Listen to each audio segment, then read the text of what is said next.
Welcome to Growing Home, the podcast that looks at the practices and products to help you take care of the place that means the most to you, your home.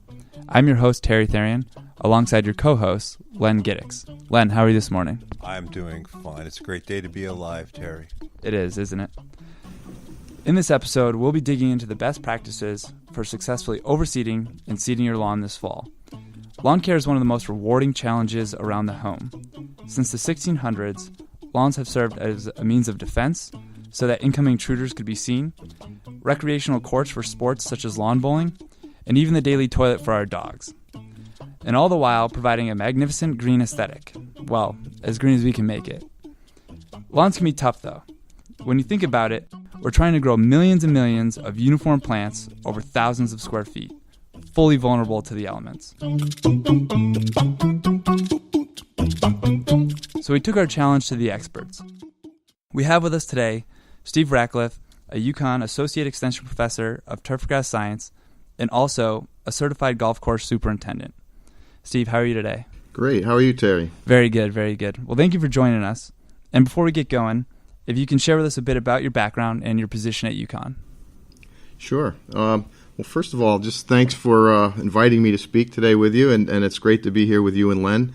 My background started when I was a young kid. I mowed lawns around in the neighborhood and took that into when I was in high school, started working on a local golf course and spent many years doing that and realized that, this was a pretty good job to be in. It was great working in the environment, great being outside.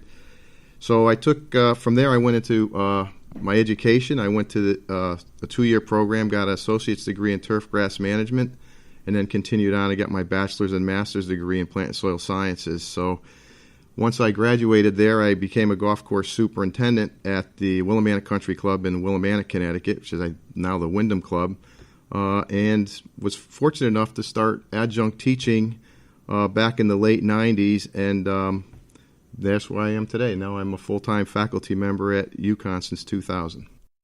As we get into the episode, we're always told to overseed in the fall.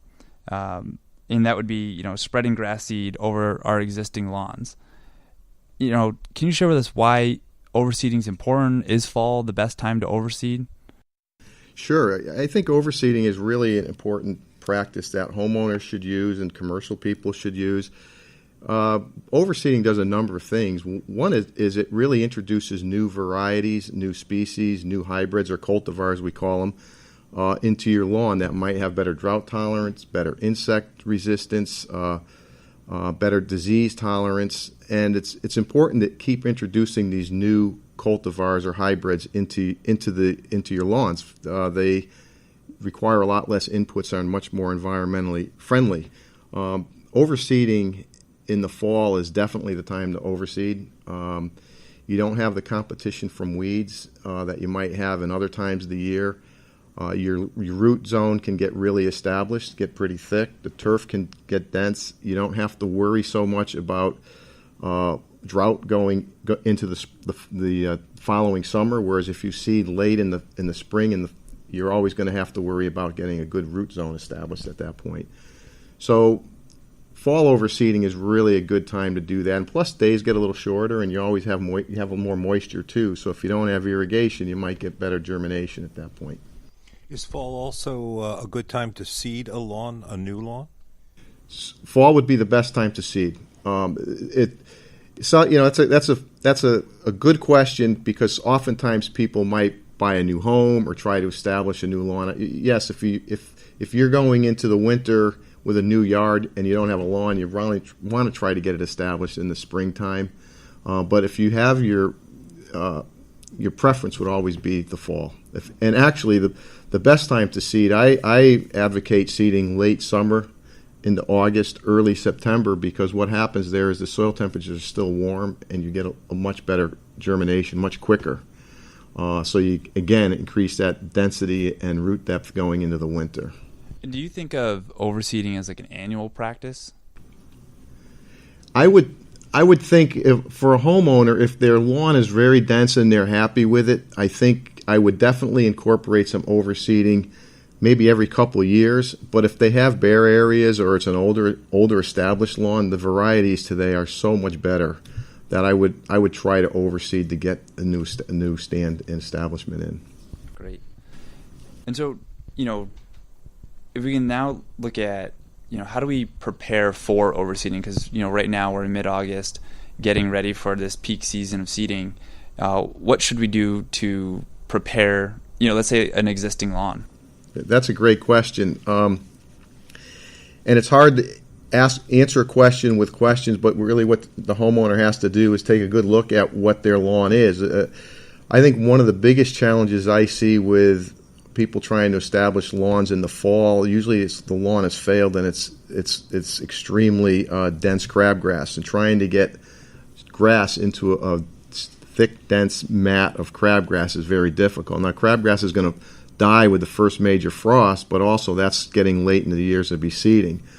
So I think one of the things I might try to do when I'm seeding is some of the things I would do is if you don't have that dense crabgrass, maybe get an aerator, overseed, slice in some new seed that way. If you have an area that's bare, just kind of rake it up, pull out some of the weaker grasses, and you can overseed into that. And then I would always try to, in many cases, if there's no lawn cover at all, I would definitely try to mulch it a little bit.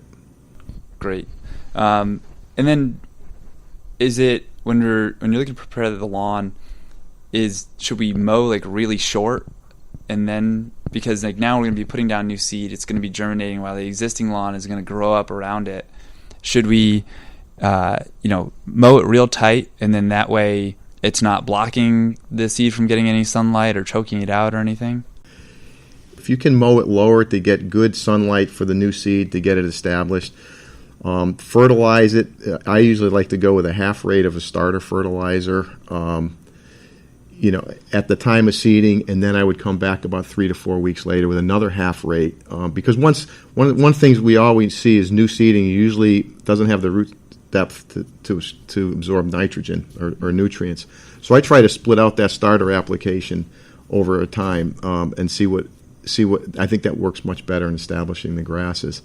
The question with mowing the grass low, again, there's a lot of different things. If somebody who had a small area and they were to completely use a non-selective herbicide, for instance, on that product, on that area to get new grasses in there or to get weeds out, you probably would want to come in after 7 to 10 days and scalp it down as low as you can and overseed into that. Okay. And that would be a whole new establishment. So it's difficult to ask your question because there's an overseeding and there's a partial renovation process, there's a full renovation, there's a full new establishment.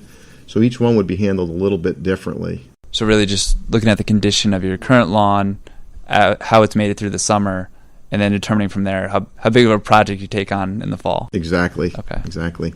So what I'm reading there is if I have a thick layer of thatch, for example, I would want to remove that thatch so I can get the seed to the soil surface as much as possible. Exactly, Len. When that goes into a whole other area, and again, it's really the first thing in a lawn establishment is to really look at what you have, and then take care of the problems before you start an establishment. Because if you have a failed lawn or lawn that's failed, it's failed for a reason. And if you seed again without correcting the reason for that failure, you could have a problem. So thatch can be a real problem, especially with overseeding. A good ½ inch of thatch is probably desirable. You get up to an inch or more, you have problems, and you have to rent thatching units to pull the thatch out. But the idea, what you want to do is to get good seed to soil contact. You really need to get that seed down into the soil, and with a heavy layer of thatch, that can be difficult at times. You might get rooting in the thatch, but it's going to dry out and die right away. Now, as far as aeration is concerned, there are a couple of different machines out there: a slicer, I don't know, a hole poker, whatever you want to call it. Right. Is there a better machine, a better way to aerate an area of soil of a lawn? Well, my preference would be that if I have an aeration problem or compaction problem, I would go with an aerator that actually pulls a core out of the soil. So it'd be a core aerator. You can also get solid tines, they call them, that will punch holes in the soil. And then you have the slicers. I think the slicers would be a good way to get seed to soil contact at certain times of the year. But a compaction problem would be a core aerator. Now, what I often recommend to people, if they've got an area that's manageable and they rent a core aerator and they want to overseed, go over it more than once. Go over it 5, 6, 7. Go off it. If they have a machine for the day, just keep going over it, because the more openings you can get to get that seed established into the soil, the better off you're going to be. When I was in the industry, we used to not only core aerate, we would slice the seed. We would slice seed in and then core aerate and then broadcast seed to get as much seed to soil contact to get a rapid changeover to the newer varieties. With aerating and dethatching, is there any concern that you're harming the existing turf? There wouldn't be. I can tell you that if you get a dethatching unit, it's going to look pretty ugly for a while. You're going to get a lot of thatch. You're going to need a lot of wheelbarrows to get that thatch off the property, because you don't want to leave it on the lawn. So it could be ugly. It could be a problem. Would you create a problem in the turf? No, if you time it right. If you do it in July, you're going to create a problem that's not a good time to do it. So dethatching and aeration, again, if I have my preference, it's always in the fall. Okay, it's really important to do that in the fall, especially if a homeowner is using pre-emergence. Many things and that I would emphasize in our discussion here is I see this happen very often, where someone will put a pre-emergent down for crabgrass and go and seed their lawn 2 or 3 weeks later with grass seed, and then they don't know why the grass seed doesn't come up. Well, those products don't know good grass from a bad grass, or grass that's desirable and not desirable. So you really have to consider that. So I think fall is the best time to overseed, aerate, and dethatch, because it's going to heal a lot quicker too before the season gets going. Great. And even continuing that discussion on, what's not working in the lawn and causing the failure, for weeds or undesirable vegetation, is there a way you've used in the past, or you recommend addressing those weeds, or what weeds can we address before we overseed? Yeah, one of the things is my belief is your chemicals should always be as a last resort, and there's products out there now that are less harmful or biological that look like they've got some promise coming down the line. But the best way to keep weeds out of the lawn is to create a good, healthy, dense turf. And what you can do there, how you can achieve that is by using the right varieties and grass seed species in the right locations, using the newer ones that might be less drought tolerant, maintaining your turf higher than, it doesn't have to be a golf course or athletic field. It could be maintained at 3 inches. It doesn't have to be low, and that will all help keep weeds out. And then as a last resort, I like to tell people, if their weed problem's really bothering them and it's a small one, then to spot treat weeds with a chemical. They don't need to go blanket the whole yard. But if the yard is just loaded, then I would start there, and then you can go with a spot treatment after that in the future years. But you just have to manage it. I think one of the things I speak with a lot of homeowners is I just say, really have to look at your yard. You just can't do something and leave it. Irrigation, don't turn it on in the beginning of the year and then come back at the end of the year and have it run the whole time. We've all seen sprinklers running in the middle of the summer, in the middle of rainstorms, and that's the worst time when we get into heat and humidity. So you just have to watch your lawn. It's a living organism, so you just have to take care of it. Great. Yeah, you're right. It's a huge living organism. I spoke in the beginning. It's millions of plants over thousands of square feet, and it's its own ecosystem. Yep. So kind of what I take from that is, look at the weed problems you have, and then, hopefully if you're just addressing them for the first time, you can go out and should be your largest application of treatment for any sort of chemical or herbicide, and then eventually you scale down to less and less, and just using supportive practices for the turf grasses that you desire. Right. And I think it's important to add to that proper seed timing in fall, if you can do it, will help eliminate weeds. If you try seeding in the springtime and you have a thin stand, and you see this all the time, is that all of a sudden, once crabgrass starts germinating, now that crabgrass is going to take hold and outcompete the turf through the summer. So again, not only healthy turf, but proper seed timing is important. I'm not saying not to seed in the springtime. I'm saying that you might have issues where you have to, but my preference would be the fall. I think that's really a good time to look at. Great. So then, as we're back into our preparation and looking, we've got, the grass mow